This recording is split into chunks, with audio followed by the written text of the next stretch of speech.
Je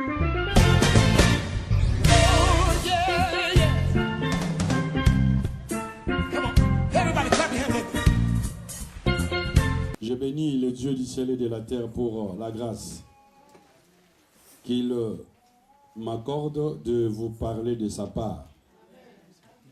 Je remercie le couple Kamani pour l'invitation. Alors, vous savez que depuis le vendredi, je crois, nous sommes en train de parler sur les mystères de la destinée et les brisements. Et pour cela, nous avons déjà parlé sur un certain nombre de choses. Et cet après-midi, nous allons, n'est-ce pas, abonder dans le même sens pour ajouter quelques pensées. Il est lieu pour moi de rappeler que lorsque nous parlons de la destinée, c'est le plan de Dieu pour chacun de ses enfants. Dieu, pour chacun de ses enfants, a un plan. Et ce plan, c'est un plan glorieux, un plan de bénédiction. C'est pourquoi il est faux de penser qu'on peut vivre sur cette terre des hommes en tant qu'enfants de Dieu et ne pas voir le bonheur. Dieu nous a appelés à la conversion pour le bonheur. Dieu nous a appelés à la conversion pour nous donner la vie éternelle, mais aussi pour que nous jouissions d'une très bonne vie sur cette terre des hommes. Et Jérémie 29, 11 dit « J'ai formé sur vous des projets de paix et de prospérité, afin de vous donner un avenir et de l'espérance. » Et donc, lorsque nous parlons de la destinée, c'est donc ces plans, ces projets préalablement conçus par Dieu depuis le temps de l'éternité dans le but de nous bénir. Dieu a un plan pour nous et pour accomplir ce plan-là, il y va de notre degré de connaissance. Vous savez, ce qui change la vie d'un... Ce n'est pas seulement le blablabla, mais c'est aussi le degré de sa connaissance. L'homme est esclave de son ignorance. Par rapport à l'ignorance, j'ai vécu une petite expérience de comment quelqu'un peut souffrir à cause de son ignorance. La première fois où j'ai voyagé pour venir en Europe, c'était aussi la première fois où moi je prenais l'avion dans ma vie. C'était en 1989. Je venais ici en Europe et c'était la première fois. Je n'avais jamais pris l'avion dans ma vie, même un petit porteur, même quoi que ce soit, jamais. Et je souligne aussi que c'était ma première fois de voyager, mon premier voyage dans ma vie. Et donc, nous sommes dans l'avion et voilà que les hôtesses sont en train de donner la nourriture, des jus, des chocolats, des trucs comme on fait dans l'avion, comme vous savez. Et quand on me donnait, je ne voulais pas. Je dis, merci. Merci.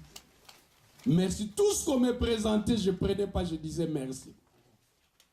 Et puis il y avait un monsieur à côté de moi qui finalement va me regarder, va dire, mais monsieur, tu as un problème, tu as un malaise, pourquoi tu ne manges pas tout ça? Et j'ai dit au monsieur, je n'ai pas l'argent pour payer. Je n'ai pas l'argent. Et donc, il s'éclate en rire, il dit, mais non, tu as déjà payé ça, c'est dans ton billet. J'ai dit, ah bon? J'appelle l'hôtel, j'ai dit, tu te fous de moi? Pourquoi tu ne me dis pas? Tu vois comment tu peux souffrir à cause de ton ignorance. C'est pourquoi la Bible dit, mon peuple périt parce qu'il lui manque la connaissance. L'heure est arrivée où l'Église doit entrer dans la dimension de la connaissance, chercher le comment. Quand on dit Jésus Seigneur, il est le roi des rois, il va te bénir, ça on sait. Mais comment ça va se faire? C'est ça que tu vas chercher. C'est ça la connaissance au fait. L'heure est arrivée où nous devons quitter le niveau des slogans. Tu seras béni, tu seras élevé. Ça c'est bien, c'est vrai. Mais comment vient l'élévation dans la vie de quelqu'un? Comment la réussite vient dans la vie de quelqu'un? C'est pourquoi la connaissance doit avoir une place importante dans la vie de celui qui veut entrer dans sa destinée. Ici, j'aimerais parler de quelques principes forts qui vont t'aider à réussir dans la vie, qui vont t'aider à entrer dans ta destinée. Je vais parler premièrement de ces principes qui consistent à savoir se cacher. Un homme, une femme qui veut réussir, qui veut entrer dans sa destinée, doit savoir se cacher. Nous sommes dans le livre de Matthieu chapitre 2 au verset 13. La Bible dit ceci. Lorsqu'ils firent partie, voici un ange du Seigneur apparut en songe à Joseph et dit, lève-toi, prends le petit enfant et sa mère, fuis en Égypte et reste-y jusqu'à ce que je te parle. Car Hérode cherchera le petit enfant pour le faire périr. Et au verset 19, la Bible dit, quand Hérode fut mort, voici un ange du Seigneur apparut en songe à Joseph en Égypte et dit, lève-toi, prends le petit enfant et sa mère et va dans le pays d'Israël. Car ceux qui en voulaient à la vie du petit enfant sont morts. Amen. Ici, il s'agit de Christ qui vient de naître. Un enfant qui a une grande destinée en lui. Sauveur de l'humanité. Mais dans une crèche. Il est né et quelque chose se passe. Une étoile se lève et brille. Et pendant ce temps, un groupe d'astrologues, des gens qui savaient lire dans les astres, les mages, on les appelait comme ça, vont découvrir une étoile qui était tout à fait particulière, qui était en train de briller. Et en faisant la lecture dans cette étoile, ils vont comprendre que quelqu'un d'important venait de naître. Quelqu'un qui avait une grande destinée.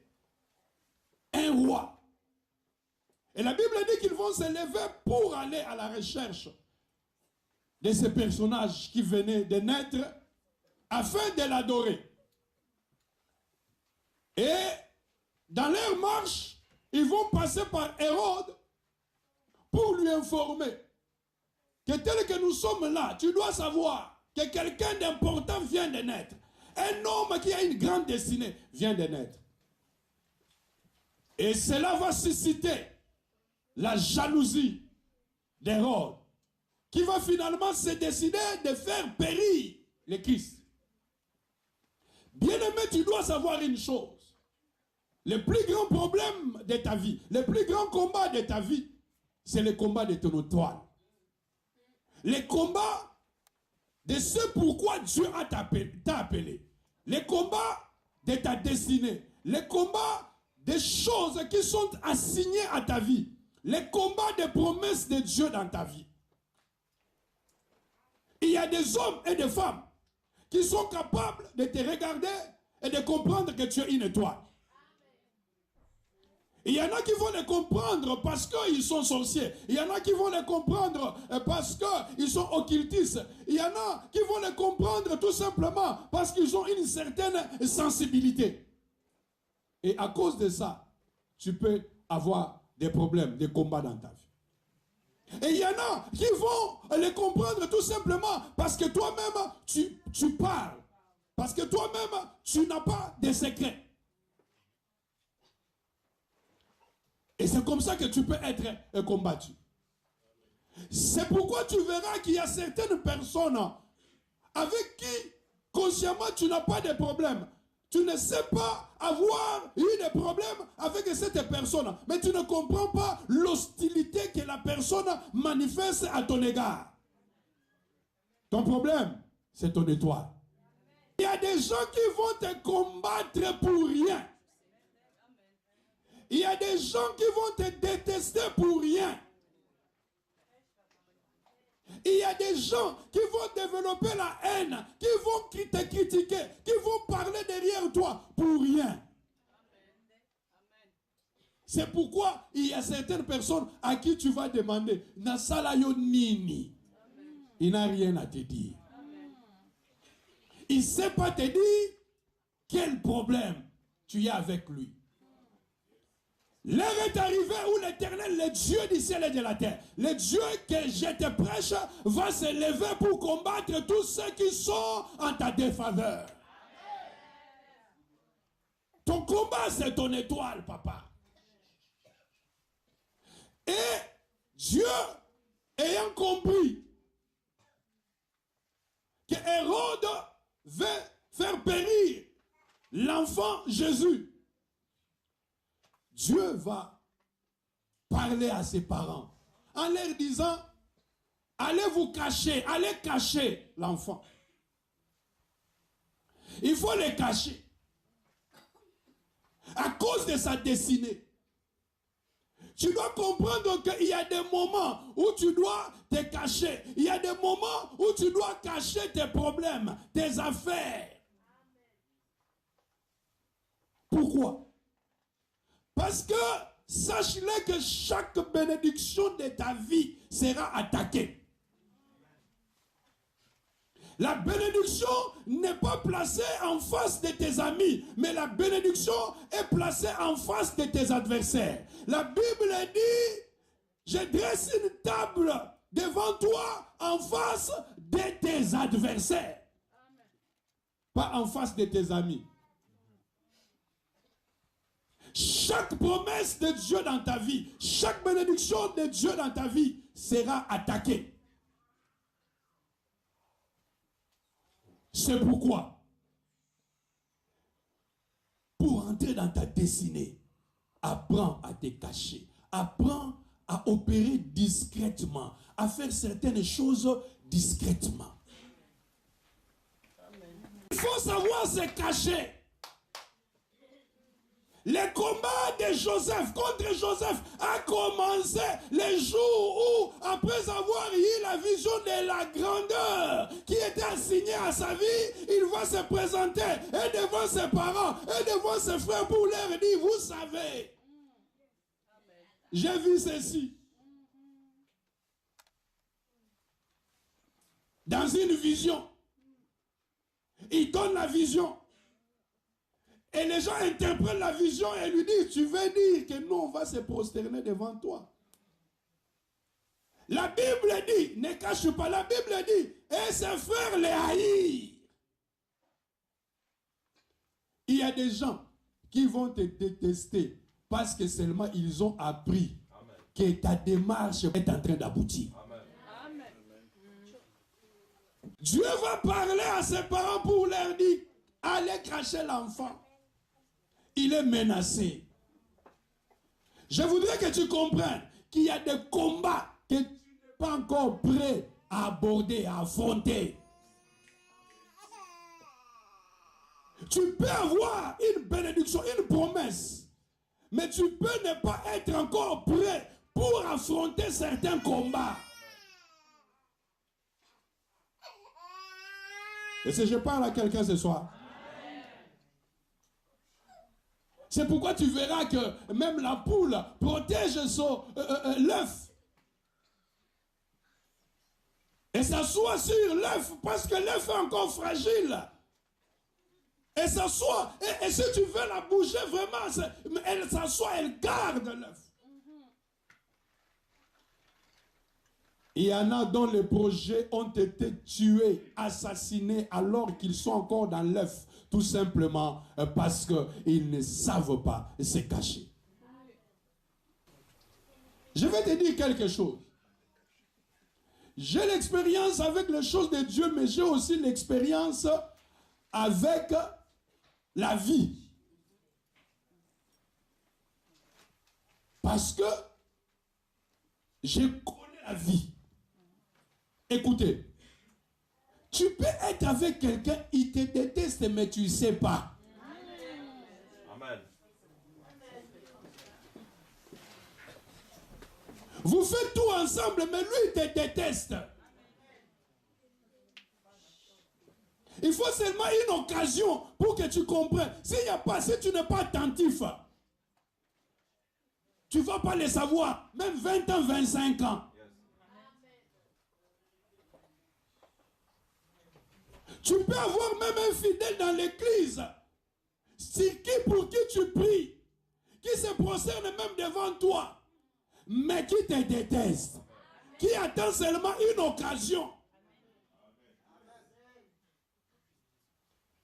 Bien-aimé dans le Seigneur, il y a des gens qui te montreront leur affection que aussi longtemps que tu seras fort et debout. Les jours où tu seras dans une position de faiblesse, c'est là que tu vas comprendre qui est qui. Amen. Amen. Quand tu es fort, ils sont avec toi. Mais les jours où tu auras un problème, les jours où tu pleureras, les jours où tu manqueras, c'est là que tu sauras qui est qui. C'est pourquoi il faut savoir se cacher. Une fille est venue me dire, pasteur, non. Ma soeur n'est pas bien. Ma soeur pleurait. Je n'ai jamais été déçu comme ça. Je n'ai jamais été trahi comme ça. Bon, celle qu'elle appelait sa sœur, au fait, c'était sa copine, une amie. Mais elles étaient tellement attachées que elle-même, elle aimait tellement son amie que elle s'est gênée même d'appeler son ami mon ami ou ma copine. Ces mots-là, ça dit que ça ne représentait plus rien pour elle. Ça dit pour elle, c'était sa sœur. Et donc elle me dit, même dans l'amertume, elle n'arrive pas à appeler sa copine. Elle appelle toujours ma sœur m'a trahi. Elle a rencontré un monsieur qui s'est intéressé à elle. Premier rendez-vous, ça s'est bien passé. Deuxième rendez-vous, la voilà qui prend sa soi-disant sœur, maman, car elle a deuxième rendez-vous. Alors ils arrivent là-bas. Il y a des gens qui ne sont pas sérieux dans la vie. Il faut être sérieux dans la vie quand même. Dis à ton voisin, soyons sérieux. Il y a même de l'ordre dans ce pays. Elle amène sa soeur. Dès que le monsieur a vu la soeur, il a détourné son regard. La fille dit, elle ne sait pas par quel mouvement d'imprudence les contacts se sont échangés. Et après, on ne voulait plus d'elle. C'est la sœur. Tu vois. Mais elle dit, c'est sa sœur. Elle l'appelle ma sœur. C'est dans la vie, il y a des choses. Tu fais quelque chose, avance d'abord jusqu'à ce que tu sois affermi fort dans la chose. Avance d'abord. Il y a déjà même un projet. Il y a des gens qui étalent leur projet, les projets de leur vie. On peut prendre même un projet que tu as élaboré. Quelqu'un qui a des moyens, qui a plus de moyens avant toi, peut récupérer les projets et exécuter les projets à ta place. Donc dans la vie, il faut savoir se cacher. Amen. Dis à 4 personnes autour de toi, il faut savoir se cacher. Il faut savoir se cacher. Il faut savoir se cacher. Alors je vais te dire une chose. Le diable ne peut pas détruire ta destinée. Mais le diable a la capacité de retarder ta destinée. Amen.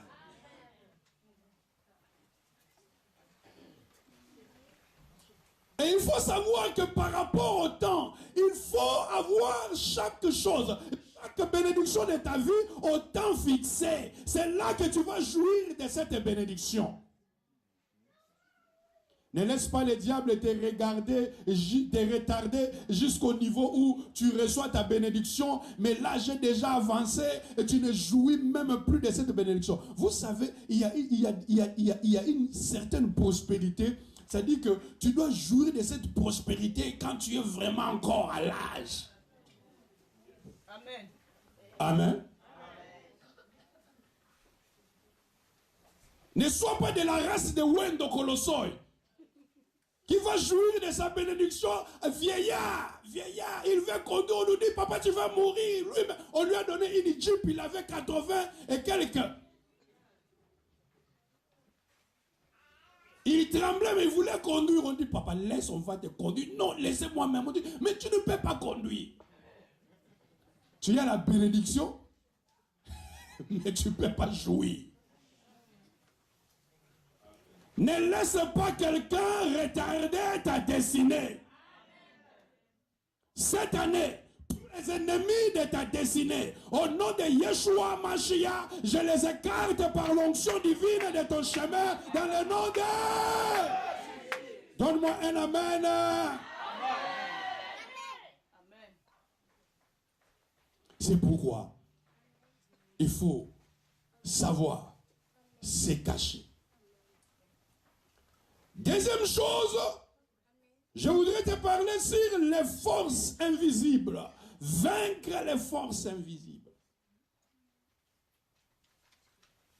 Bien-aimé, ta destinée est au centre d'un grand complot et d'un grand combat. Des forces qui sont invisibles. Il y a des gens qui vont t'attaquer que tu connais. Mais il y a des gens ou des choses qui vont t'attaquer mais qui sont invisibles. C'est ça qu'on appelle les forces invisibles. Un homme dans la Bible du nom de Job avait une destinée. Il jouissait une vie de prospérité. Il avait enfants, femmes et beaucoup de biens. Il ne soupçonnait rien dans sa vie. Mais un jour,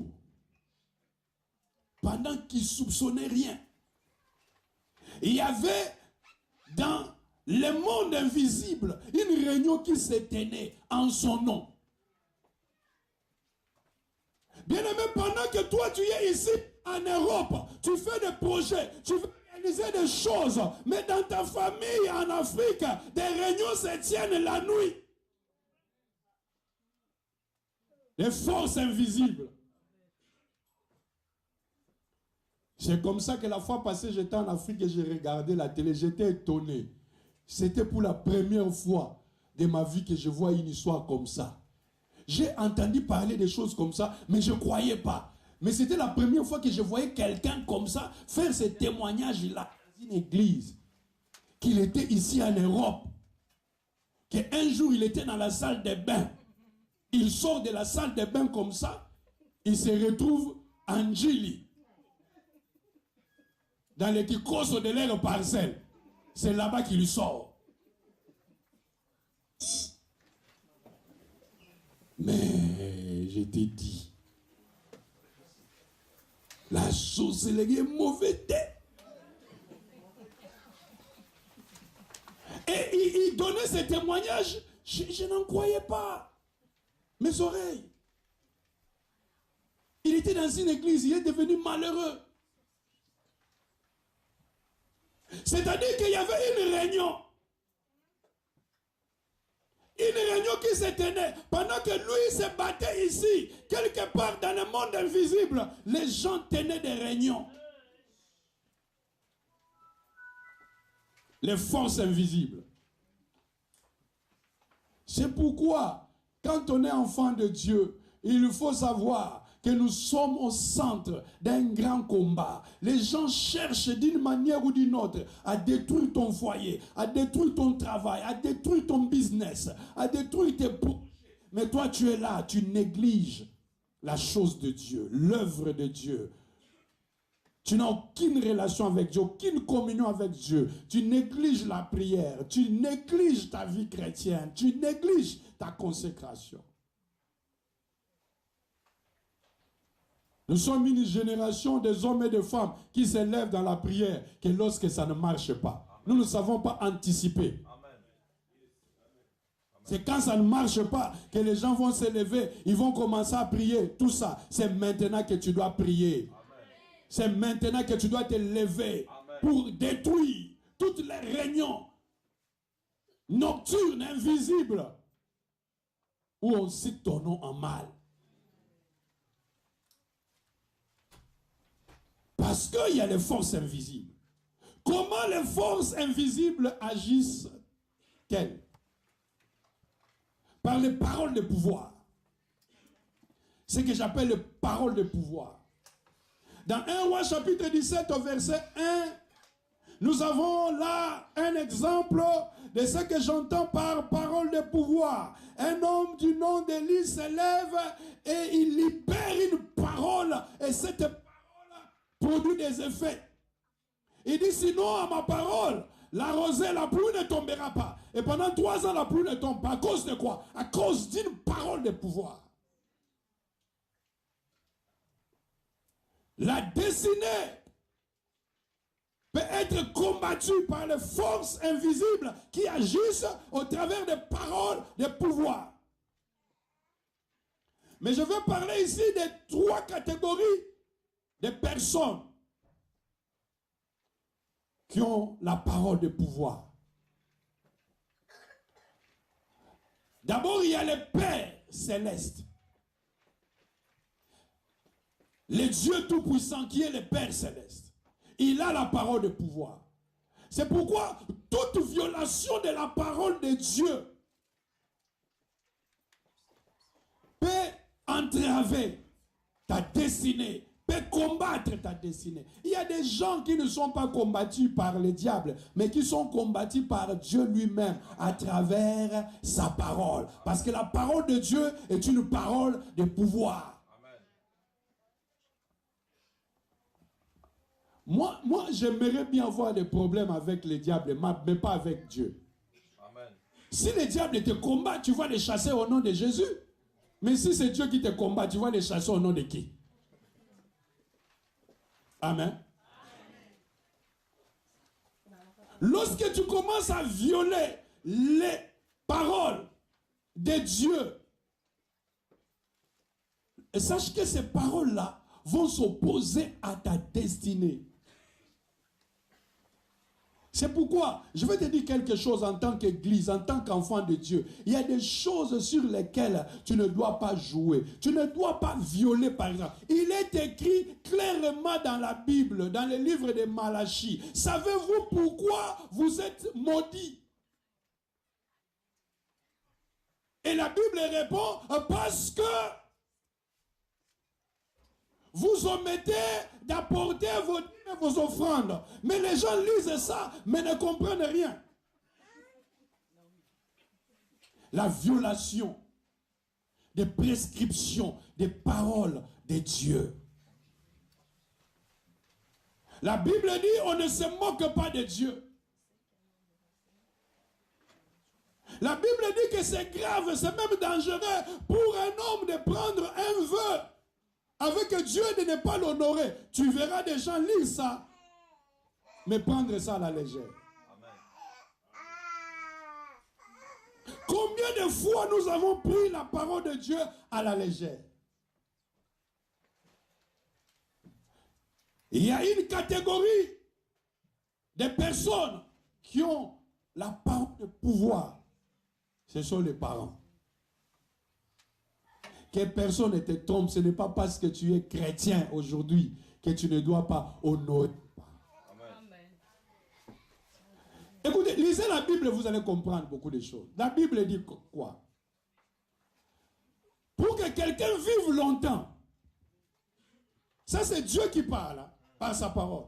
Pour que quelqu'un vive longtemps, la Bible ne dit pas qu'il mange bien. La Bible ne dit pas ça. La Bible ne dit pas que pour que quelqu'un vive longtemps, qu'il prie beaucoup. La Bible ne dit pas que pour que quelqu'un vive longtemps et qu'il mémorise beaucoup de versets. La Bible dit pour que quelqu'un vive longtemps, qu'il honore son père et sa mère. Mais vous allez voir des gens qui vont à l'église, mais qui n'honorent pas leurs parents.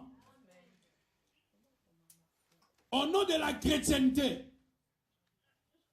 Bien-aimé, avec ta chrétienté, tu dois savoir qu'il y a des paroles de pouvoir. Tes parents peuvent parler et ça peut t'atteindre. Il y a des gens qui vont à l'église, mais qui n'ont pas de bons rapports avec leurs parents.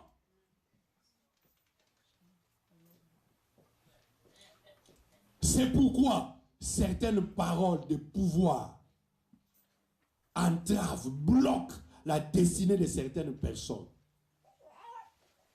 Il faut que quand ton père, quand ta mère parle, quand ton parent, c'est-à-dire même quelqu'un qui t'a élevé, qui t'a soutenu, qui est parent pour toi, quand il parle, il faut qu'il parle en bien. Fais des choses pour qu'il parle en bien. Fais des choses de telle sorte que si lui il est mauvais, s'il est sorcier et qu'il parle mal contre toi, que tu tombes dans cette parole qui dit toutes est malédiction, sans cause et sans effet. Mais quand tu fais des choses, quand tu maltraites tes parents, quand tu fais souffrir tes parents, comment tu peux être béni? Amen.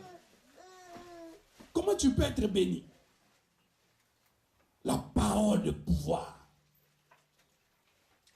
Parole de pouvoir.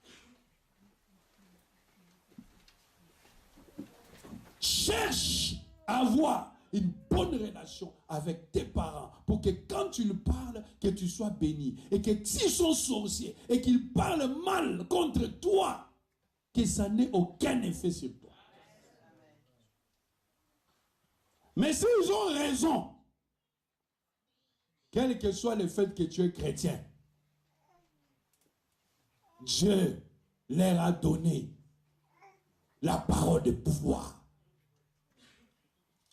C'est pourquoi sache-le que tu as la capacité de bénir en tant que parent tes enfants.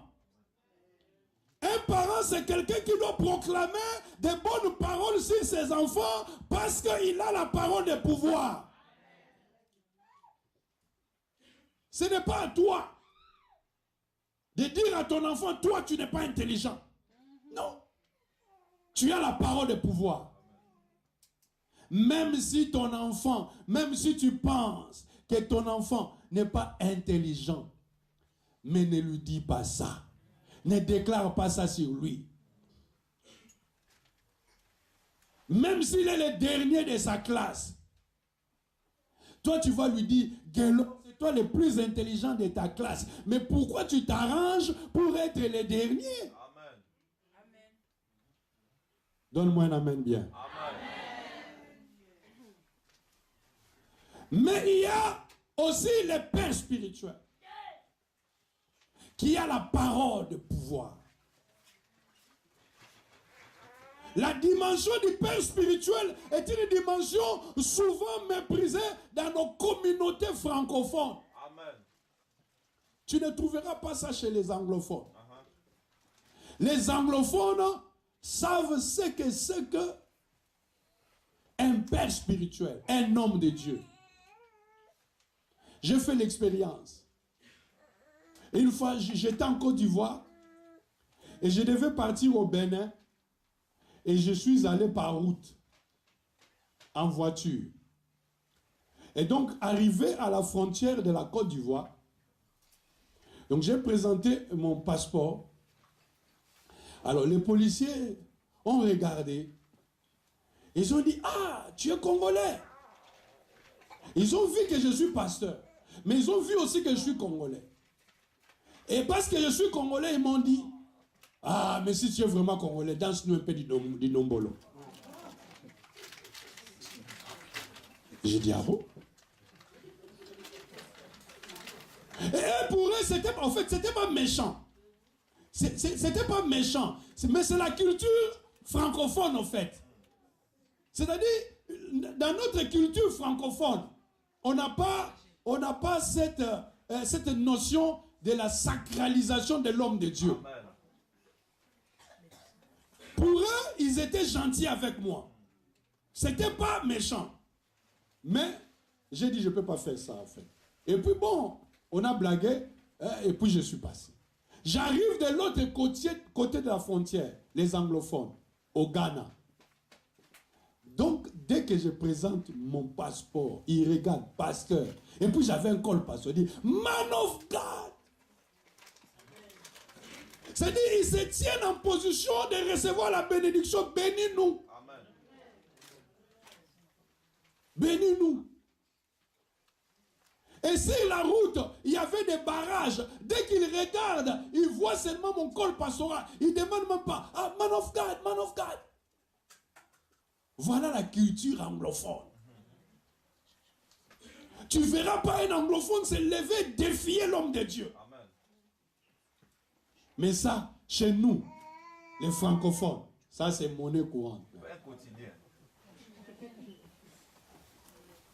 Les gens ne connaissent pas la valeur de l'homme de Dieu dans leur destinée. Il faut que quand l'homme de Dieu se lève pour parler, qu'il parle en bien. Qu'il parle en bien. Nous, hommes de Dieu, on doit avoir des réserves pour déclarer certaines paroles. Amen. Le père spirituel a la parole de pouvoir. Ne les poussez pas à libérer la parole de pouvoir. Retenez ceci.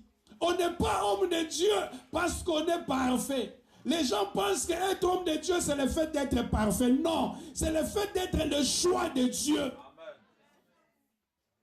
La Bible dit, avant que tu ne sois conçu dans le ventre de ta mère, je te connaissais et je t'avais choisi. Ce n'est pas parce que tu avais commis de bonnes œuvres que je t'avais choisi, non. Ce n'est pas parce que tu étais parfait que je t'avais choisi, non. Le choix de Dieu pour établir quelqu'un, homme de Dieu, relève de la souveraineté de Dieu. Il prend l'huile, il place sur cet homme, il devient un homme de Dieu, pas parce qu'il est parfait. Je ne suis pas en train de prêcher que les hommes de Dieu doivent marcher n'importe comment, être dans le désordre, faire tout ce que nous voyons sur les réseaux sociaux. Non, un homme de Dieu doit être un modèle. La Bible dit, Paul dit à Timothée, sois un modèle en parole, en pureté, en tout ça, sois un modèle. Mais ce n'est pas par la force d'un homme de Dieu qui deviendra un modèle, mais c'est par la grâce de Dieu sur sa vie. Amen. Et tu trouveras dans chaque homme de Dieu des imperfections, que personne ne te trompe. Amen. Tu marcheras partout, tu trouveras des imperfections. C'est pourquoi, par moments, j'aime l'église catholique. Voilà des hommes et des femmes qui considèrent leur père spirituel. Tu ne verras jamais un chrétien catholique en train de dire n'importe quoi sur un prêtre. C'est-à-dire des choses qu'on entend aujourd'hui, c'est-à-dire que c'est loin d'imaginer des choses comme ça. J'ai jamais entendu ce genre de choses, qu'un pasteur a fait ce genre de choses. Mais tu ne verras pas un chrétien catholique se lever pour diffamer un prêtre. Amen. C'est aujourd'hui que nous apprenons qu'il y a même des prêtres qui ont des foyers. Même leurs propres enfants protègent leurs prêtres. Tu ne verras pas un enfant d'un prêtre aller dire, moi mon père c'est l'abbé. Mais ils sont beaucoup. Dis à ton voisin, ils sont beaucoup.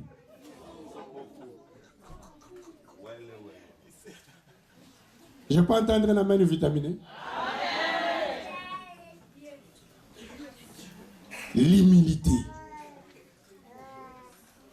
Être humble devant un homme de Dieu. Même si c'est ton mari. Même les mamans pasteurs. L'homme de Dieu, c'est l'homme de Dieu. Amen. Moi, je prie pour ma femme. Elle vient avec l'offrande. Je prie pour elle. Parce que je suis homme de Dieu. Si tu veux être béni, il faut savoir dissocier l'homme et l'homme de Dieu. Il faut savoir dissocier les maris et l'homme de Dieu. Je parle parce que beaucoup ici seront maman pasteur. Amen. Donne-moi un amen bien. Amen.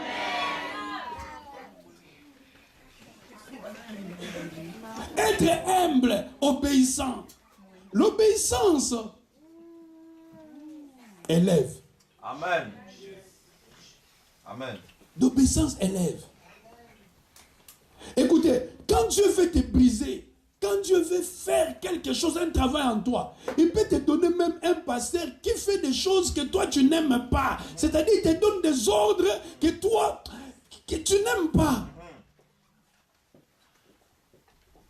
Moi, j'ai eu à travailler avec un pasteur, moi-même pasteur, assistant, moi-même pasteur, confirmé, mais je travaille avec un pasteur, mais qui me met à genoux. Parce que je suis venu en retard au culte. En plein culte. Je viens. Et je suis venu au culte à pied. Parce que l'église ne me soutenait même pas. Mais je suis arrivé en retard. Je rentre comme ça dans l'église. Hé! Pasteur, tu viens d'où? Tu viens en retard au culte. Mets-toi à genoux là-bas.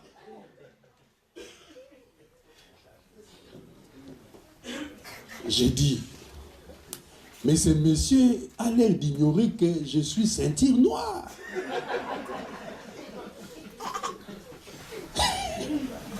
Mais le Seigneur et le Saint-Esprit dit, il n'y a plus de ceinture noire ici. Va te mettre à genoux là-bas. Et je vais me mettre à genoux. Fidèle aussi me regarde, ils ne comprennent pas. Dieu est en train de faire un travail en moi. Amen. Tu peux avoir un certain orgueil en toi que toi-même tu ne maîtrises pas. Tu penses que tu es humble alors que tu as un orgueil à toi. J'avais un orgueil à moi que je ne maîtrisais pas. Il fallait qu'on me donne quelqu'un qui était capable de briser ça. Amen. Quelqu'un qui avait une certaine autorité qui échappait à mon contrôle. Et cet homme-là avait su me maîtriser. Amen. Je pouvais partir à l'église comme ça. Et à l'époque, il n'y avait pas de téléphone. Ma femme me voit partir. Et c'est que je vais rentrer, je rentre après 3 jours. Parce qu'il m'avait retenu là-bas. Que Dieu lui a dit, on doit prier. On doit gêner. Mais pendant ce temps, il m'amène chez lui. Parce que Dieu a dit qu'on va prier, on doit gêner. Pendant que moi je gêne, lui il mange.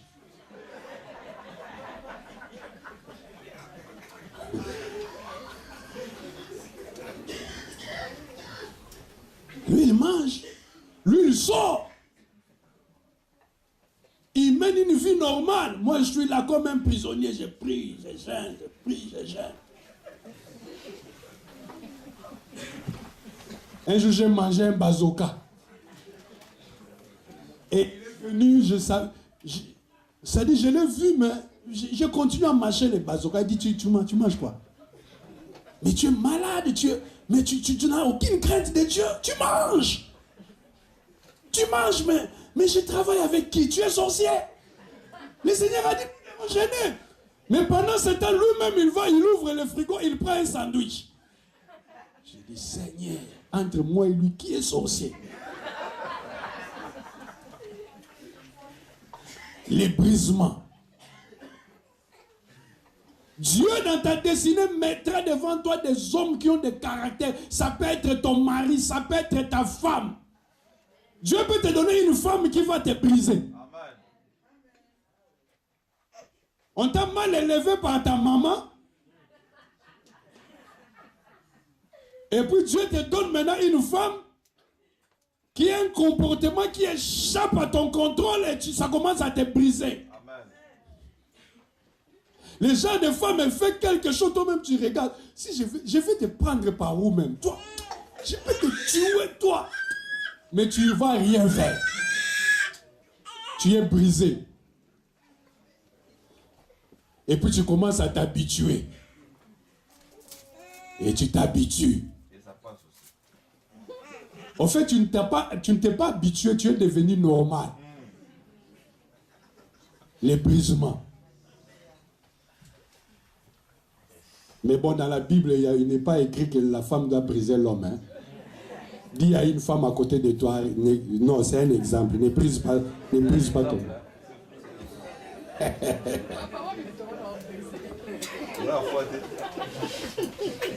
Donne-moi un amen bien. Amen.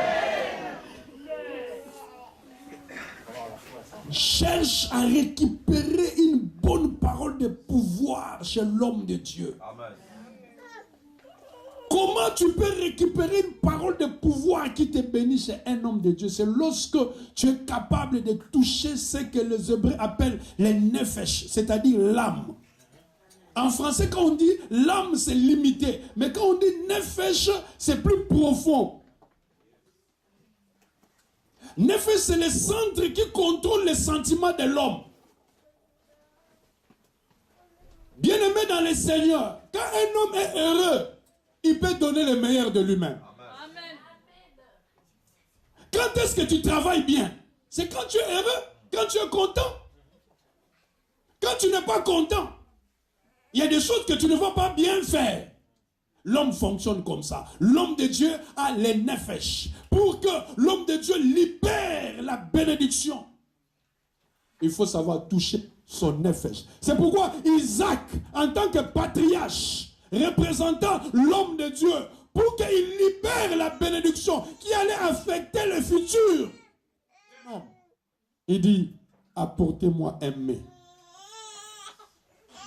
Apportez-moi un mets. Savoir toucher les nefesh de l'homme de Dieu. Regarde, je vais vous dire la vérité. Il y a des choses que les pasteurs ne disent pas. Il y a des gens, il y a des fidèles. Quand tu les vois seulement, tu es frustré. Amen. Colérique. Parce que tu sais que lui, il vient pour te donner des leçons de morale. Pour te parler de ce qui ne va pas. Parce qu'en tout cas, ça ne va pas. Vraiment l'église et tout ça. J'avais un papa comme ça. Dès qu'il entre dans mon bureau, je suis frustré. Je sais qu'est-ce qu'il va me dire aujourd'hui. Pasteur, je te mets devant tes responsabilités. Le ciel va te juger. Les filles s'habillent mal. Mal. Je dis, papa, comment toi, à ton âge, tu passes ton temps à regarder les filles, comment elles sont habillées? Pasteur, l'autre là, j'ai vu une fille. Je n'ai pas pu regarder pendant 5 minutes. J'ai dit, papa, donc tu as regardé quand même jusqu'à 5 minutes. Après, tu n'as pas pu.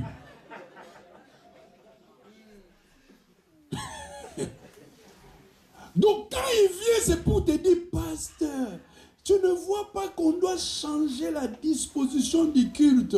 Si on mettait les chaises comme ça et puis... Mais des gens comme ça même, tu vas prier comment? Mais il y a des fidèles, des enfants. Quand tu les vois, toi-même, tu sens la présence de Dieu. Amen. Un enfant qui t'apporte la présence de Dieu parce que d'abord, il t'aime, il aime l'église, il est une bénédiction. Amen. Il est soumis, il soutient l'église. C'est-à-dire que quand tu les vois, quand tu pries, ça dit que quand tu pries, si tu n'as pas prié pour lui, tu te sens coupable. Paul dit, j'ai fait mention de vous dans mes prières. C'est-à-dire qu'il y avait des gens que Paul citait dans ses prières. Je vous dis la vérité, il y a des noms que les pasteurs ne citent pas dans leurs prières. Amen. Ils citent les noms du frère tel, de la sœur telle. Toi, on te saute parce que tu es problématique. On avait une maman comme ça à l'église. Dès qu'on fait un appel de fonds pour soutenir l'église, elle regarde les gens. Après le culte, il va dans l'air. Pourquoi vous donnez l'argent comme ça? Pourquoi vous donnez l'argent comme ça? Les gens me faisaient des rapports, je ne faisais pas attention, j'ai laissé. Un jour, on avait fait un service et un homme de Dieu a dit que il y a des gens qui doivent se lever pour donner leur salaire. Et cette maman-là s'est levée pour donner son salaire. Ça a choqué les gens. Les gens sont venus me dire, mais comment elle peut se lever pour donner son salaire alors que elle nous dit de ne pas donner? Donc j'ai dit, non, attendons, on va voir quel salaire elle va donner. Et effectivement, le jour où elle devait donner son salaire, elle est quand même arrivée avec son salaire.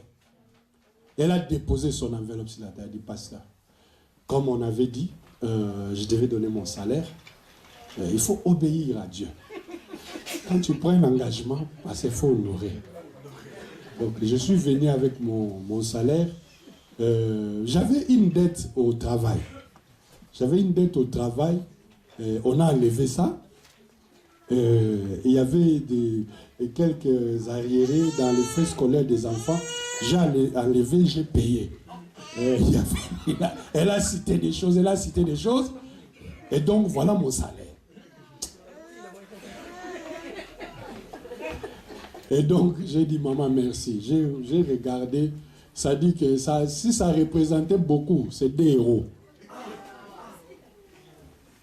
Mais finalement, j'ai trop souffert un jour. J'ai fait une lettre. J'ai dit, maman, on dit, je vais te miter. Il y a une église qui m'a dit ceci. Il y a une mosquée. Tu peux aller prier là-bas. C'était trop. Dis à ton voisin, c'était trop. Dis à ton voisin, c'était beaucoup. Amen. Non, donne-moi un amen bien. J'ai une parole de pouvoir. La fois passée, j'étais à Kin et c'était l'anniversaire de mon père spirituel. Et je suis allé à l'église les voir avec une délégation de mes enfants. Et on arrive là-bas, il prend le micro, il veut me présenter avant que je ne prenne la parole pour prêcher. Il a commencé à parler de moi. Il dit, cet homme m'a fait du bien. Il a cité tous les biens que je lui ai fait. Il a parlé quand il était malade. Je l'ai porté sur mon dos, je l'ai amené à l'hôpital. On lui faisait des opérations. Et il gémissait, moi j'étais à côté.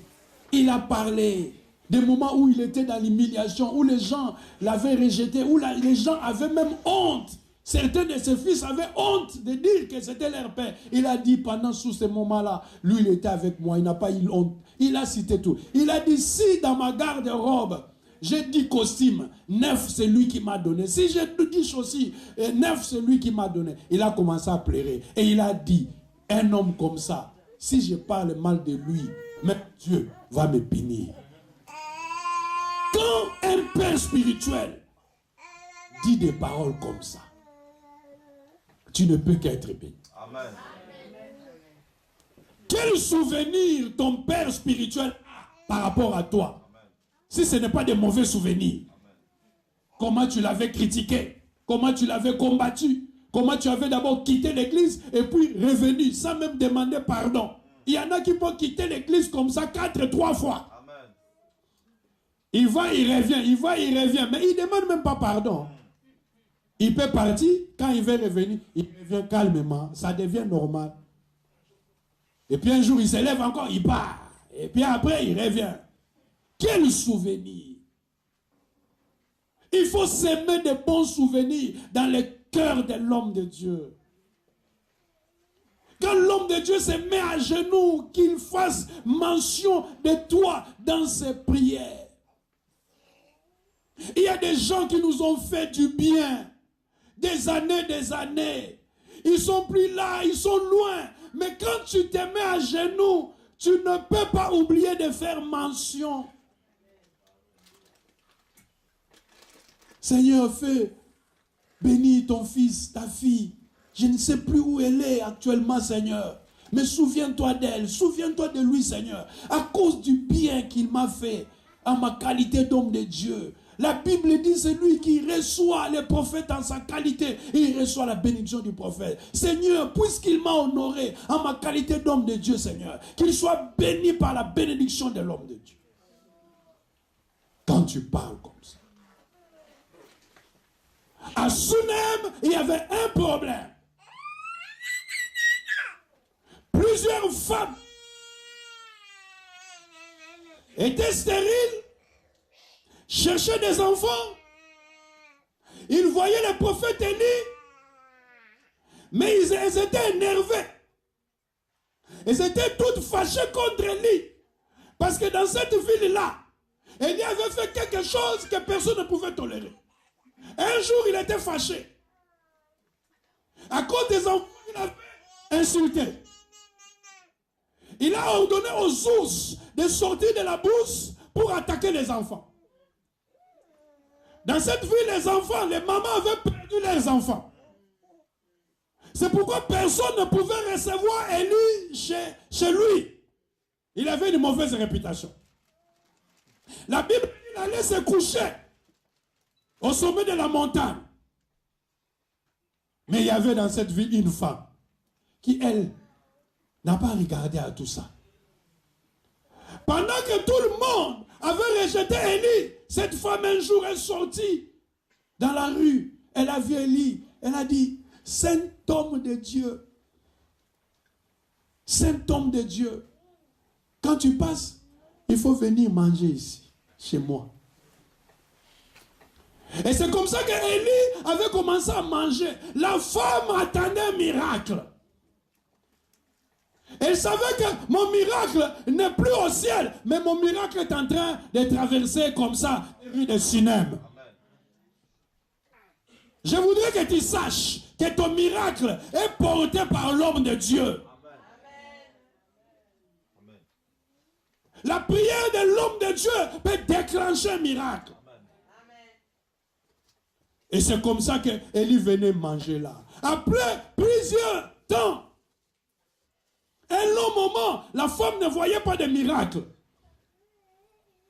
Si c'était toi, c'est là que tu allais commencer à critiquer encore Élie. Élisée, depuis, il mange chez moi ici, je ne vois rien. C'est pas un homme de Dieu. Depuis que je suis dans cette église, je ne vois pas de miracle. Le pasteur n'a pas l'onction. Si c'était toi, qu'est-ce que tu allais dire d'Élisée?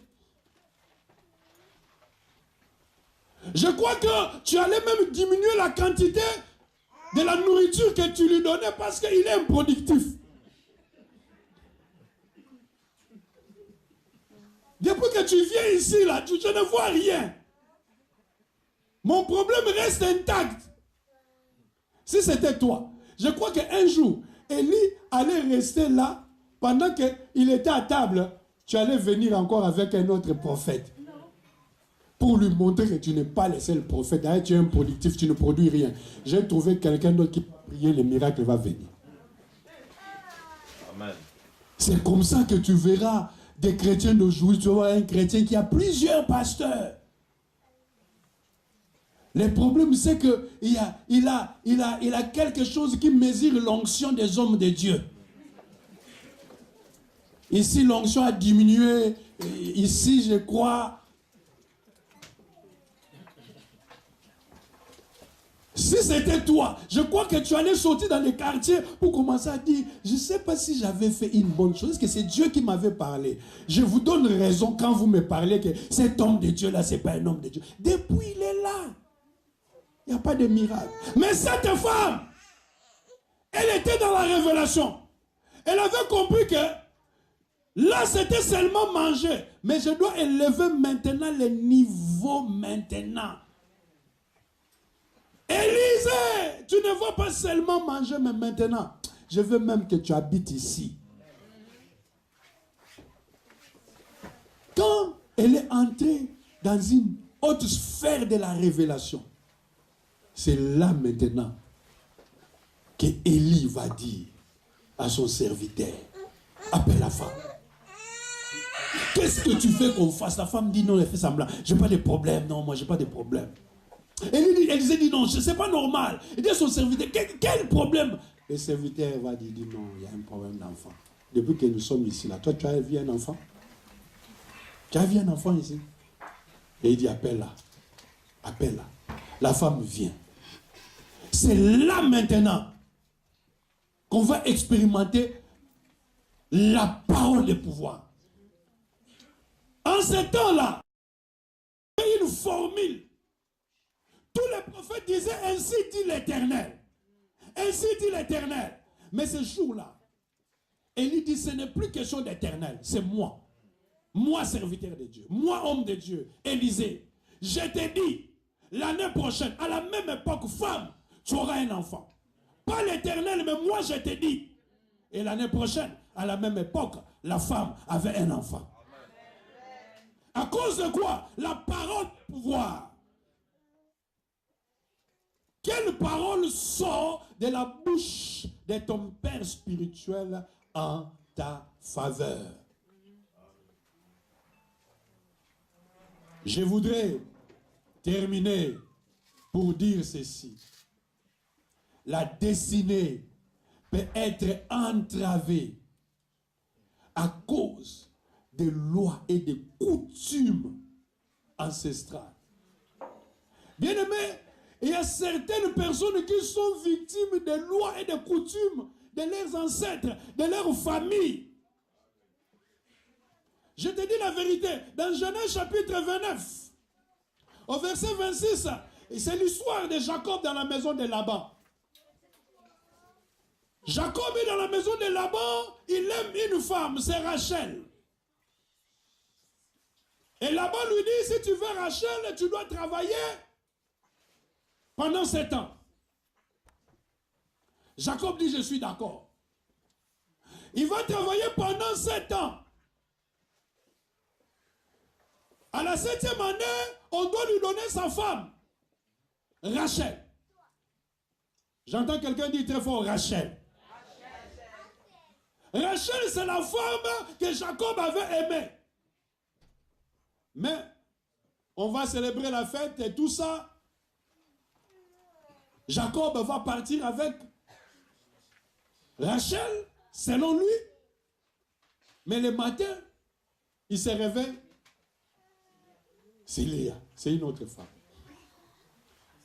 C'est-à-dire, il y a des choses quand nous serons au ciel, il y a des choses quand même. C'est-à-dire que, il faut que je pose la question à Jacob. Quand on sera, c'est pour dire, Jacob, tu avais bu, c'était quoi? Explique-moi un peu ici, les contextes, la situation. Explique-moi. Il y a des choses, on verra clair là-bas. Il se réveille le matin, c'est Léa. Ce n'était pas le désir de son cœur. Ce n'était pas la femme de sa destinée. Bien-aimé, l'heure est arrivée où chaque chose que tu dois recevoir doit être conforme au désir de ton cœur. Ne laisse pas le diable te changer ta bénédiction. Ne laisse pas au diable de te donner ce qui n'est pas conforme au désir de ton cœur. Parce que la Bible dit, fais de l'Éternel tes délices, il te donnera ce que ton cœur désire. Jacob rentre chez Laban et dit, qu'est-ce que tu m'as fait? Qu'est-ce que tu m'as fait? Écoute la réponse de Laban. Il n'est pas de coutume chez nous qu'on donne la cadette avant l'aîné. Il n'est pas de coutume chez nous. C'est-à-dire quoi? Rachel, que Jacob a aimé, est victime des lois et des coutumes de sa famille. C'est-à-dire quoi? Rachel perd sa position À cause de quoi? À cause de certaines lois. C'est elle que Jacob avait choisie. C'est elle qui devait être la première place, la première femme. Mais elle se retrouve deuxième femme. C'est Rachel Léa qui devient première femme. À cause de quoi? À cause des lois et coutumes de leur famille. Bien-aimé, tu peux perdre une position parce qu'il y a certaines lois ancestrales, certaines lois invisibles, certaines choses que tu ne connais pas dans ta famille. C'est pourquoi dans tes prières, tu dois revendiquer ta position en tant qu'enfant de Dieu. Les choses de ta famille ne te concernent plus. Tu dois les réfuter dans la prière. Tu dois les anéantir, briser ces chaînes, ces liens dans la prière. Combien de fois tu ne vois pas, mais tu as été retenu. Retenu. Que personne ne te trompe. Les Africains, il y a la sorcellerie. Moi-même, je ne croyais pas à la sorcellerie. Je te dis, il y a la sorcellerie. J'ai toujours dit que pour chaque famille africaine qui se respecte, vous devez avoir au moins 5 sorciers. Une famille qui se respecte. Dis à ton voisin, arrête de faire ton malin, il y a des sorciers dans ta famille.